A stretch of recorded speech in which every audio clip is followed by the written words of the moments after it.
السلام علیکم، آپ دیکھ رہے ہیں G love H D T V اور میں ہوں سلیم طاہر۔ ایک نظر ڈالتے ہیں آج کی نیوز پر۔ چترال میں انڈر 21 یعنی 21 سال سے کم عمر کھلاڑیوں کا ٹرائل کیا گیا اور کامیاب کھلاڑیوں کا انتخاب کر کے ان کو پشاور بھیج دیا جائے گا، جہاں یہ نامور کھلاڑیوں کے ساتھ کھیل کر ان سے سیکھیں گے اور صوبائی اور قومی سطح پر کھیلوں میں حصہ لینے کے قابل ہوں گے۔ اس مقصد کے لیے ڈائریکٹر آف سپورٹس پشاور سے خصوصی طور پر مختلف کھیلوں کے کوچ آئے تھے، جو ان کھلاڑیوں کی سلیکشن کر کے ٹیم بنا گئے۔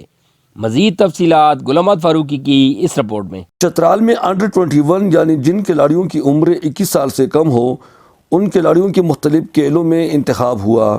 اس سلسلے میں government sentinel model high school Chitral کے اسٹیڈیم میں ایک تقریب منعقد ہوا، جس میں ایڈیشنل ڈپٹی کمشنر حیات شاہ مہمان خصوصی تھے۔ تقریب میں پرچم کشائی بھی ہوئی اور قومی ترانہ پیش کیا گیا۔ کھلاڑیوں کی جانب سے مارچ پاس کے بعد مختلف کھیلوں میں ان کا ٹیسٹ لیا گیا۔ اس مقصد کے لیے خصوصی طور پر ڈائریکٹریٹ آف سپورٹس پشاور سے مختلف کھیلوں کے کوچز آئے تھے۔ ان کھیلوں میں judo, karate, hockey, table tennis, taekwondo, wrestling, gymnastic, weightlifting, wushu وغیرہ شامل ہیں۔ پشاور سے آئی ہوئی محکمہ سپورٹس کی ٹیم اور چترال کی ٹیم کے درمیان رسی کشی کا دلچسپ مقابلہ ہوا، جس میں پشاور کی ٹیم کو بری طرح شکست دیا گیا۔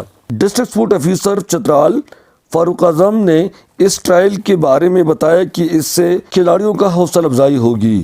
تو اپرچونٹی یہ ہے کہ چترال کے نوجوانوں کے لیے کہ پہلی دفعہ جو گیمیں ابھی ٹرائلز ہونے جا رہے ہیں، یہ پہلی دفعہ چترال میں متعارف ہو رہے ہیں، اور ہم خوش ہیں گورنمنٹ آف کے پی کے سے کہ اس وجہ سے اس ٹرائلز کی وجہ سے جو بچے سلیکشن ہوتے ہیں، جن بچوں کا سلیکشن کیا جاتا ہے، وہ پشاور جائیں گے اور ان گیموں کو سمجھ جائیں گے۔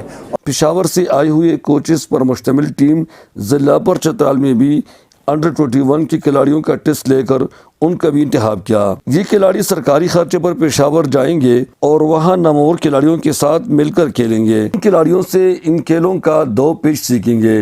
جن قوموں کے کھیل کا میدان خالی ہو، ان کے اسپتال بھرے ہوتے ہیں۔ صوبائی حکومت کی طرف سے انڈر 21 کھلاڑیوں کے لیے یہ نہایت احسن اقدام ہے۔ غلام محمد فاروقی، جیو 11 نیوز چترال۔